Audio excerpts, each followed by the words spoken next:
Magandang ano. Fine po ba yun?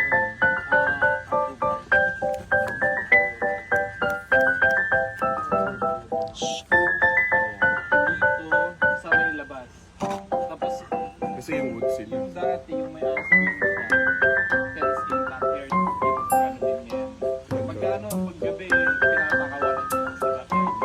Kung ano, tumatahol yung mga aso. Tapos the next day, kwento niya sa akin, oh, tinatakulan niya din sa gabi.